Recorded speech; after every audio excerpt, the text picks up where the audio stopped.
Bienvenidos a este espacio de inspiración y transformación. Hoy tenemos el honor como el privilegio que la vida nos ha permitido conectar con esta mujer extraordinaria, maravillosa, donde es y se ha convertido en abogada, en speaker, en mentora, Viviana Correa. Su vida es un testimonio de inspiración, de resiliencia, de fe y de valentía. Gracias, Viviana, por estar en este espacio y haber aceptado nuestra invitación a este canal de podcast Transformando Vidas, porque si yo pude, tú también podrás lograrlo. ¿Cómo te sientes, Vivi, de estar aquí? Bien, Karen, bien, honrada de esta invitación tan bonita que me hiciste y además sabiendo que es un espacio que permite transformar vidas a través de las historias difíciles que tenemos todos los seres humanos. Muchas gracias, Vivi. ¿Cómo te sientes de venir a contar esta historia que sé que va a ser un puente donde la gente se va a poder identificar con tu historia? Aquellos que estén viviendo, que hayan vivido o estén por vivir tu historia o muy similar a la que te ha tocado a ti. Me siento bien, ¿sabes? A pesar de los momentos dolorosos que he tenido que atravesar, me siento cómoda hablando de mi historia. Porque finalmente no son las historias los que nos definen, sino lo que realmente somos. Y como tú dices, cada historia sirve para inspirar a otra persona y para ayudarla a transitar cada uno de los procesos que, si no iguales, por lo menos similares y dolorosos, atraviesan diferentes seres humanos. Así es, mi bella Vivi. Gracias por aceptar nuevamente, porque yo sé que de aquí los que nos van a escuchar, los que nos van a ver, se van a sentir de alguna u otra manera que si tú has podido con todo lo que te ha tocado afrontar en la vida, ellos también podrán lograrlo. Entonces, este podcast se trata de esto. Quiero preguntarte desde el amor incondicional, que sé que estás lista para dar al mundo, porque tu corazón es tan grande, porque conozco a esta mujer de hace mucho tiempo y sé la persona, ese ser humano que ella representa, no como la abogada, como la profesional, sino como esa esencia que la caracteriza a ella. Mi Vivi hermosa, ¿cómo tú recuerdas tu infancia y tus primeros años de vida? Ay, Karen, sabes, yo los recuerdo con mucho cariño, porque a pesar de las dificultades, a pesar de haber nacido con una diferencia frente a mi hermana gemela y con una discapacidad, tuve una infancia demasiado feliz. Una infancia donde mis papás no me privaron de hacer las cosas que quise hacer. Muchas de las cosas las hice una sola vez, solo por experimentarlas, solo por permitirme vivir la experiencia. Y finalmente eso me fue fortaleciendo, ¿sabes? Eso me fue permitiendo desde muy niña saber que yo podía hacer lo que me propusiera. Entonces, más allá de recordar esos momentos difíciles, esos momentos dolorosos, más allá de recordar todas esas noches de llanto, esas hospitalizaciones largas, interminables, esos yesos que parecía que nunca me iban a quitar, esos aparatos pesados, más allá de recordar todas esas cosas difíciles, recuerdo la parte positiva de mi infancia y esa infancia feliz y bonita que tuve. Que a veces no regresa más. Como única te la disfrutaste a plenitud. Así es. Ay, mi Vivi hermosa. ¿Y qué aprendizajes te dejó crecer sabiendo que el camino no sería igual de fácil que para otros niños de tu edad? Mira, es que son cosas bastante particulares. Porque tuve unos papás que, a pesar de no haber terminado sus estudios, mi mamá llegó a tercero de bachillerato, mi papá tercero de primaria, tuvieron mucha inteligencia emocional para fortalecerme en mi camino, ¿sí? Entonces, sí, sabía que iba a tener una cantidad de retos, pero escucharlos decir a ellos siempre tú puedes, tú eres capaz, tú naciste para cosas grandes. Y te das cuenta que aunque yo en ese momento no magnificaba lo que significa el poder de la palabra, hoy en día sí lo entiendo y digo cómo ellos me trabajaron desde esa palabra y cómo ellos me fueron empoderando a través de eso que ellos me decían, ¿no? Algo tan sencillo como decirme, no, si tu hermano puede correr, tú puedes correr. Claro, no te limitaba. Aún sabiendo que para mí era doloroso y peligroso, porque una caída para mí representaba pues algo bastante difícil. Pero el que no me hubiesen puesto esos límites me permitió meterme en mi cabeza que yo podía hacer lo que yo me quisiera proponer. Fueron ellos tus primeros maestros porque te enseñaron y jamás te limitaron a que no podías hacer nada, porque tú eres experta en transformar todo lo negativo en positivo, ¿no, Vivi? Sabes que yo digo que mis maestros y mis ángeles, porque ellos fueron la extensión de mis piernas cuando yo no podía caminar, ellos fueron ese sostén cuando tenía que soportar esos aparatos pesados. Y desde muy niña me enseñaron que nosotros mismos nos imponemos esos aparatos. Por eso yo le pregunto a la gente, ¿Cuál es tu aparato pesado? ¿Qué es lo que no te deja avanzar? Y si tenían que amanecer conmigo llorando toda la noche porque no podía dormir del dolor, ahí estaban conmigo. Entonces me enseñaron desde el amor que realmente se puede fortalecer a quienes tenemos al lado. Qué bonito mensaje. Y aparte de tus padres, ¿hubieron otras personas que de alguna manera te motivaban a no rendirte nunca, aparte de tus padres? Sí, indiscutiblemente. Mis hermanos, una hermana gemela, un hermano que solo me llevaba 2 años, pero que no me dejaban atrás. Sí, que jugaban conmigo, que me incluían en los juegos, que me defendían cuando me hacían bullying, pero lo que hoy conocemos como bullying. Como bullying, antes no, esa palabra no existía. No lo veíamos de esa manera. Sí. Mis primeros profesores fueron fundamentales. No sé, era el entender desde muy niña eso que te estoy diciendo, que de papás, profesores, hermanos me decían, tú puedes, tú eres capaz. Que cuando me sometían a la cirugía, los profesores, como era un pueblo pequeño, conocían a mis papás, le decían a mi papá, no la retires, tienes que dejarla en el colegio, ya tiene que terminar. Y yo irme al colegio, montada en una bicicleta, atiéndeme esto, en una bicicleta con un yeso hasta acá, y mi pierna así estirada, porque no había dinero para pagar otro medio de transporte en ese momento, pero porque yo me encaprichaba, yo no quiero que me saquen, yo no quiero, y en el colegio me ponían de última en el salón, y ponían un pupitre, me llevaban una almohada para acomodar las piernas, pero era el que no me dejaba vencer quienes estaban a mi lado. Compañeras que me cargaban, compañeras más grandes, porque siempre fui yo muy chiquita, muy flaquita, entonces era fácil que me cargaran. Y esté feliz de que la cargaran. Y era muy bonito porque era sentir esa solidaridad por parte de todos, ¿no? Y así como brevemente un nombre de un profesor de aquella infancia que recuerdes y que quieras resaltar en este programa, así como muy rápidamente. Mira, Mariela Vergara, la coordinadora Ludmila, o sea, que defendía la profesora de español, Ludmila, o sea, es que pudiera decirte los nombres de todos mis profesores, porque la biología, Esperanza, es que pero me en acuerdo. especial a esa institución que el marcó. Colegio Fernández Guerra, de Santander de Clichao. Realmente esa institución sí marcó una diferencia en mi vida. Y un antes y un después. Sí, total, no me atrasé en mis estudios gracias a que ellos no me dejaron. ¿En qué momento decides estudiar Derecho y convertirte en esa abogada exitosa que eres? Mira, ese sueño, a mí no me costó trabajo escoger carrera, ¿sabes? Desde muy niña tuve claro que quería ser o médico o abogado, porque siempre sentí que eran 2 carreras que me permitían ayudar a otros seres humanos. Y desde muy niña he tenido como ese sentimiento de que la vida me ha dado tanto que yo quería devolverle a la vida un poquito de lo que me había dado. Y por temas económicos de mis padres sabía que no podía estudiar medicina, sabía que ese no era un camino. Entonces fue venir de Santander de Clichao para acá, para Cali, a trabajar de día y hacer mi carrera de noche. ¿Okay? Estudié de noche, estudié trabajando, salía de mi casa a las 6 de la mañana y regresaba a las 10:30 de la noche todos los días. Como muchos colombianos.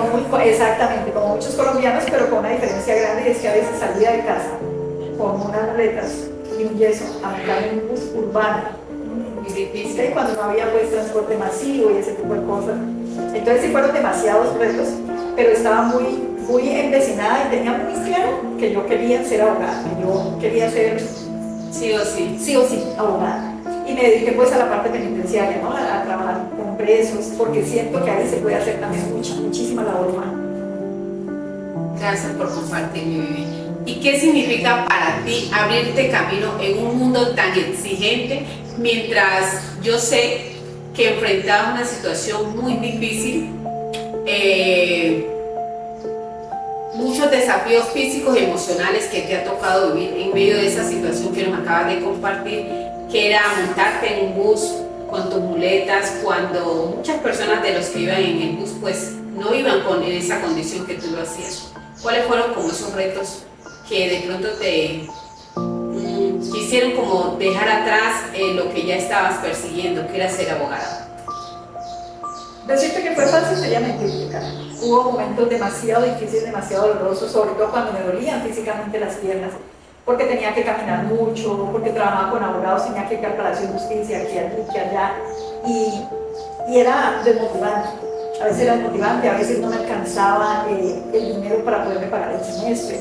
Entonces, mientras logré conseguir el crédito de los CETES, pero entonces luego el desafío de tener que pagar ese crédito.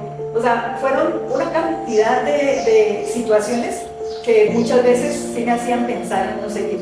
En en rendirte. rendirme y dedicarme a hacer otra cosa. Que a veces es como lo más fácil. Exacto.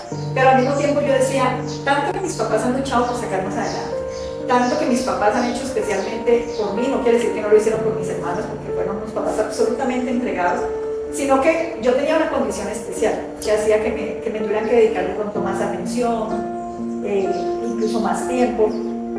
Y cuando yo recordaba todas esas luchas que había tenido que pasar antes de, yo decía, no vale la pena. No vale la pena que yo deje tirado esto cuando tanto han hecho por mí. Yo tengo que realmente responder a esto que están haciendo. Entonces, pues siempre tener muy presente ese amor incondicional de papá y mamá, lo que me hacía querer dar un paso más, un paso más, un paso más. ¿Y cuál fue esa condición con la que tú naciste, Vivi? Yo nací con una artrogriposis múltiple congénita. Esto es como un tipo de contracturas musculares, genera problemas articulares, que a mí se me desarrolló solo en las piernas. Hay pacientes que lo tienen desarrollado en los brazos, en las piernas. Y además que solo se me desarrolló en las piernas, afectó básicamente la derecha. Entonces desde ahí yo ya me he sentido absolutamente bendecida. Desde ahí. Cuando yo miro personas con la misma condición, el mismo diagnóstico, en situaciones mucho más difíciles, es ahí cuando tú empiezas a ver Que la vida tiene sentido porque ha sido algo diferente. Claro. Cuando pudo haber sido peor. Cuando pudo haber sido peor. Esa condición, ¿no? Como tú lo explicas. Exactamente. Entonces, sí o sí eres una bendecida porque es una mujer realmente súper bendecida, porque es lo que tú siempre nos transmites, ¿no, Vivi? Los que tenemos la dicha como oportunidad de conocer a Viviana sabemos que ella es una mujer echada para adelante 100%. Ella no juega al 100%, ella juega al 1000% por llevar su vida al siguiente nivel. ¿Alguna vez alguien te dijo que no podías y tú decidiste demostrar lo contrario? Porque yo sé y soy testiga, Vivi, que tú todo lo logras transformar de negativo a positivo. Cuéntanos. Sí, Karen, mira, es algo de lo que no hablo mucho, que pues tal vez porque no me lo preguntan muy seguido, pero en alguna oportunidad escuché yo una conversación en mi casa donde un tío le decía a mi papá había conseguido un trabajo fuera del pueblo donde vivimos, y mi tío le dijo a mi papá algo como esto: no te vayas, cuñado, es mejor que te quedes aquí cerca, no sé qué, porque tus hijos te necesitan. Y además, esta niña no va a hacer nada en la vida, o sea, esta niña lo necesita. Esta niña no va a ser capaz con nada, es muy consentida, mantiene muy enferma. Y a mí eso me quedó haciendo eco. Yo creo, no sé, yo tal vez tenía unos 12 años cuando escuché esta conversación. Obviamente una conversación en la que mi papá y mi mamá pues me edificaron y me dijeron, al contrario, tenemos mucha fe en que ella va a poder sacar su vida adelante. Pero eso sí a mí me quedó haciendo eco. Y yo decía, no, yo no me voy a quedar aquí encerrada en el pueblo, no me voy a quedar aquí esperando que mi papá se pensione para yo vivir de la pensión de mi papá. Yo tengo que hacer algo por mí misma. Y sobre todo lo que yo te digo, o sea, es que es sentir que la vida me ha dado tanto que de alguna manera yo tengo que devolverle a la vida algo de lo mucho que me ha dado. Qué bonito todo lo que compartes, porque muchas veces nos quedamos con lo primero que escuchamos. Entonces las limitaciones muchas veces vienen de casa, de las personas más cercanas, a veces de nuestros cuidadores y muchas veces en ocasiones hasta de nuestros propios padres. Pero esta oportunidad que tuviste de tener esos mentores, esos maestros de vida que fueron tus padres, yo pienso que ha sido la gran oportunidad de ser la mujer que tú eres hoy. Sí, no, todo el sentido de la palabra. Totalmente, porque bien pudieron ellos haberme educado para que yo me quedara en casa. Sí. Sí, porque finalmente yo no hacía nada sola. Por ejemplo, si yo quería ir a jugar con Nancy, pero mi hermana quería jugar con Eliana, que eran dos niñas muy allegadas a nosotros, pues entonces mi hermana tenía que irse para donde Nancy, no para donde Eliana, porque me tenían que acompañar. Porque de alguna manera sí hubo una dinámica de sobreprotección excesiva. ¿Sí? Yo no hacía nada sola. Nada, absolutamente. Entonces, sí crecí con algunas limitaciones como desde el miedo, ¿no? Miedo a que me pase algo, miedo a que me hagan algo, porque eso también lo veía en casa. Pero sin embargo, procuraban que me acompañara alguien, pero no me limitaban a no hacerlo. Entonces, eso fue haciendo que yo desarrollara esa fuerza de que yo puedo. O sea, siempre depositaban esa confianza en ti, que tú todo lo puedes lograr, a pesar de que tenías una condición que muchas veces, pues, en su afán de cuidar y sobreproteger, pues, nos hacen ese daño extremo, ¿no? Pero tú tomaste la decisión valiente de creerte, ya que ellos creían en ti. Exacto.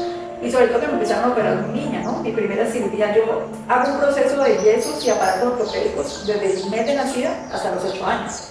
O sea, fue una lucha constante. Y a los 8 años empiezan a aparecer las intervenciones quirúrgicas, ¿sí? Y hasta el día de hoy ya llevo 11 y en este momento ya me aprobaron autorización para una 12, para una cirugía número 12. Entonces ha sido una situación que ha estado conmigo a lo largo de la vida y yo bien pude haberme rendido, o mis papás bien pudieron haberme dicho no mamá, no vas a estudiar, no vas a seguir, ¿cómo te vas a ir sola para acá? Porque además me vengo sola para la ciudad de Cali, vivo con mi abuela mientras conozco la dinámica de la ciudad, mientras consigo un trabajo, puedo pagar una parte de estudio, algo que me permitiera pues, tener más independencia.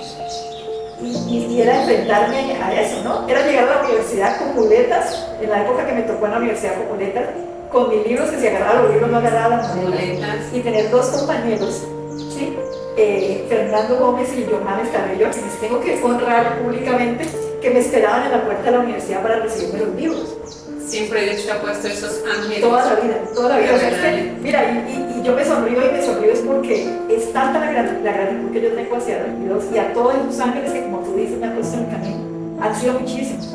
Y estando en la universidad conozco a quien es mi mejor amiga hasta el día de hoy, María Andrea Valderrama, que ha sido más que una amiga, otra hermana, o sea, un apoyo constante.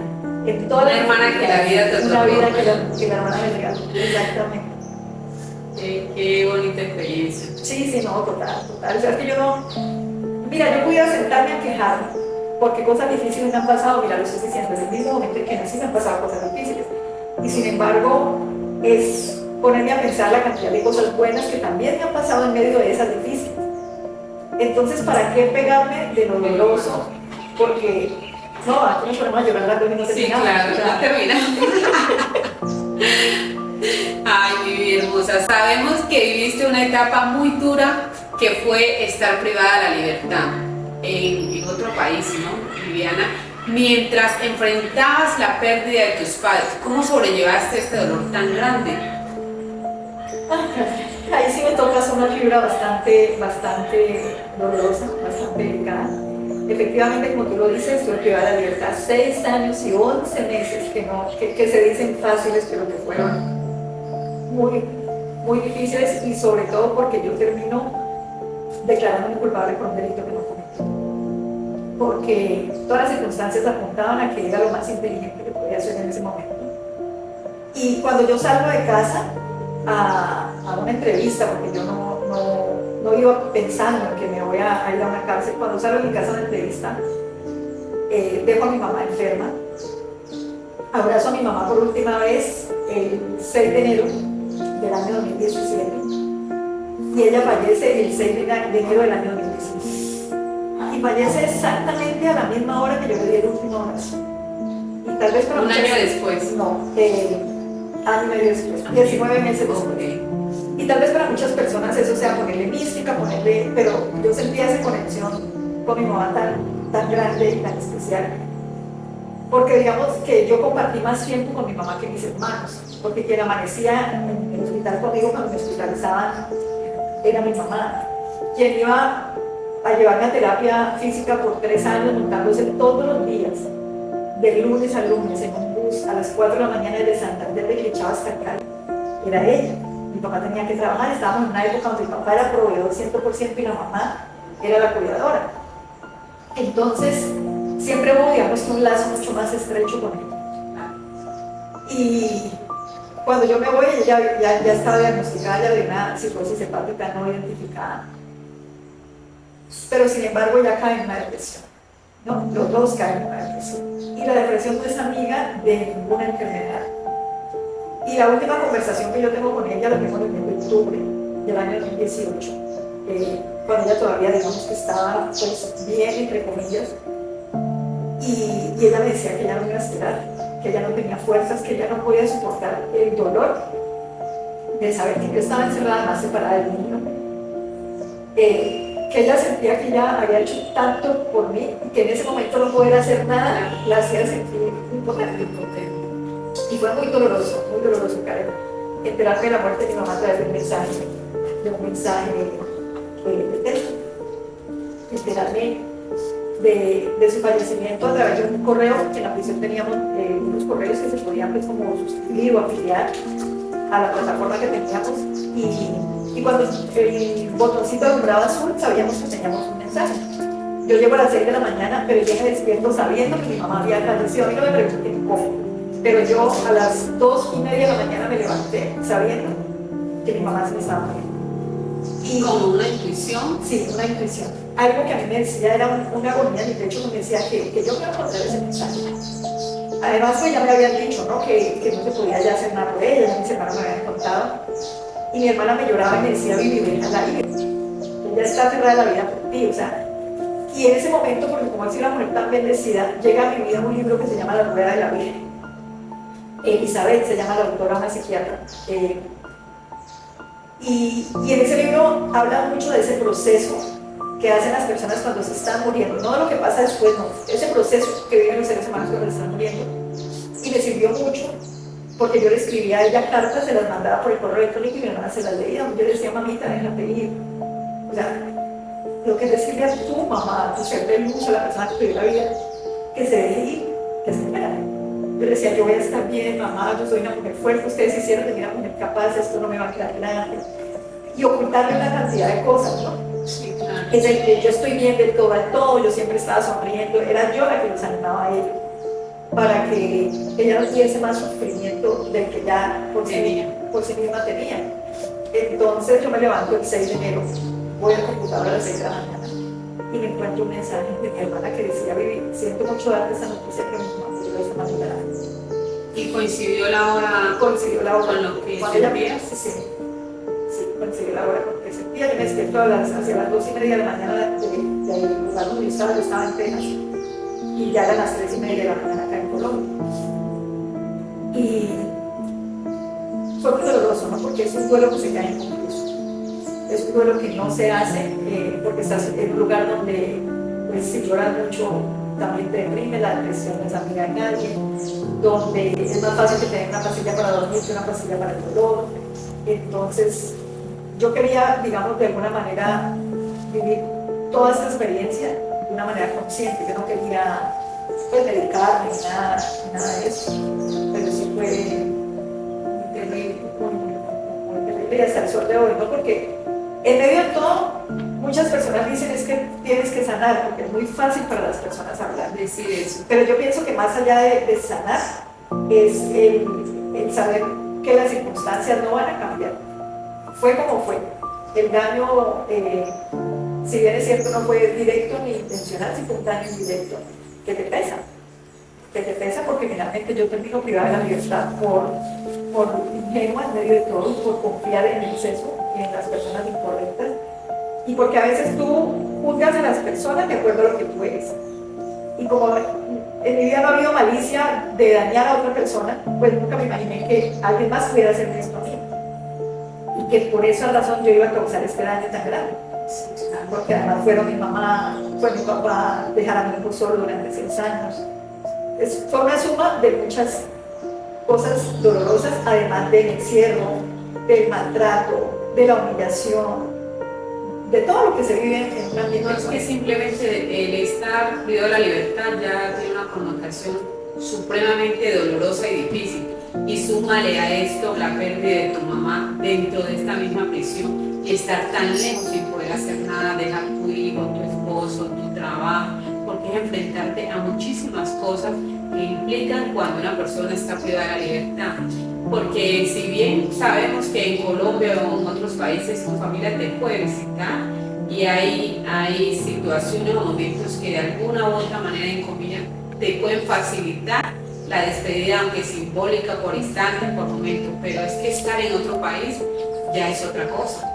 Sí, claro, total, aparte de que yo no quise que me visitaran, porque yo no me sentía capaz de despedirme de ellos. O sea, yo entendía la dinámica de la visita, digamos que es un país demasiado estricto, entonces tú no puedes abrazar a la persona que te está visitando, tú no puedes tener contacto físico con la persona que te está visitando, y yo no me imaginaba ver a mi mamá y no abrazarla. Sí, yo no me imaginaba ver a mi papá y no abrazarla. Entonces yo tomo una decisión personal. Yo soy la que decido que no vayan a ver. Ningún familiar tuyo. Yo no tuve visita. Yo tuve 2 visitas, durante 6 años tuve 2 visitas. Una de un pastor de una iglesia a quien yo no conocía hasta ese momento, porque una pareja de amigos de aquí de Colombia lo contactaron y le pidieron que fuera a ver. Pero eran unas visitas dolorosas, porque yo lo veía y yo lloraba y lloraba y lloraba. Era como que para mí era como ese puente para desahogar. Y tuve 3, 4 visitas de este señor a quien agradezco infinitamente, Anthony, y la mejor amiga de una prima, que por trabajo tenía que ir a Houston. Y esa niña tomó un carro y manejó hasta Fort Worth, Texas, donde yo estaba, para visitarme.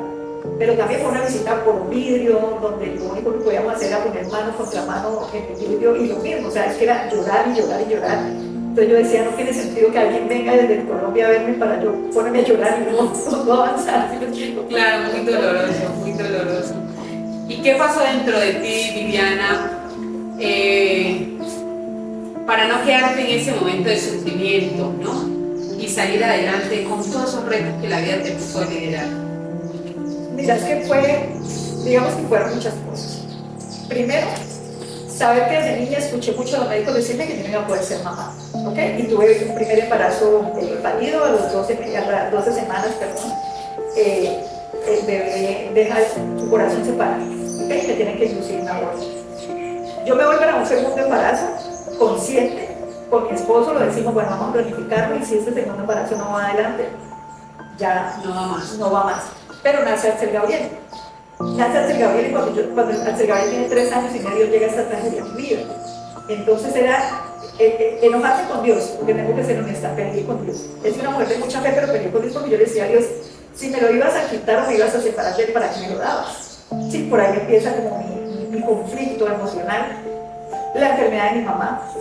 Pero entonces luego viene la muerte de mi mamá. Y empiezo yo como a hacer el clic y decir, está Axel Gabriel muy pequeño, no tiene a su mamá, era supremamente pegado a mi mamá, se muere la abuela y mi papá también cae en una depresión tremenda, que yo tengo que ser soporte para ellos. Entonces yo empiezo a fortalecerme y es como cuando tomo una decisión también muy personal y digo, bueno, yo ¿cómo quiero vivir esta experiencia? Desde la queja, desde la victimización, desde el sufrimiento, o la quiero vivir desde la gratitud, la quiero vivir desde la bendición y la quiero vivir desde la oportunidad. Y es ahí cuando yo decido vivir esta experiencia de esas 3 maneras. Que yo la veo, hoy en día yo la veo como que este fue un regalo divino para que yo tuviera esa oportunidad de estar conmigo. Y también lo siento como que en algún momento mi hermana tuvo algo pendiente con mi papá, mi hermano algo pendiente con mi mamá, pero yo no tenía nada pendiente con ellos dos. Y la vida es como si me saca del juego a mí para que sea mi hermano. Es muy curioso, mi mamá muere estando mi hermano con ella. Y mi papá fallece, cae porque es la parte también dolorosa, también fallece mi papá. Vivi, nos encontramos aquí porque te voy a degustar un producto de Fusion, el colágeno, el cual estoy tomando y quiero compartírtelo hoy. Te digo que todo el mundo pregunta, ¿qué estás tomando para tener ese cabello, las uñas y la piel? Pues te quiero compartir que esto es exquisito, esto hace magia en tu cuerpo. Entonces puedes echar este sobre, lo vamos a diluir en este vasito de agua, todo viene en polvo. Recuerden que es una bebida nutracéutica a base de frutas, verduras y plantas que vienen del Perú. Esta compañía inicia y empieza en el Perú, pero se ha extendido a 23 países y hoy tenemos el privilegio de tenerlo en Colombia. Entonces lo puedes mover y empiezas a disfrutar de esta bebida súper deliciosa. La puedes tomar en la mañana, en la tarde, en la noche, como te quede bien. Lo importante son los efectos que hacen en tu cuerpo hoy. Entonces, súper recomendados. Aquí abajo les vamos a dejar el link para que hagan su compra si quieren ser emprendedor o si quieren pertenecer a la compañía de Fusion. Entonces, vivir a disfrutar. Salud por ello. Salud.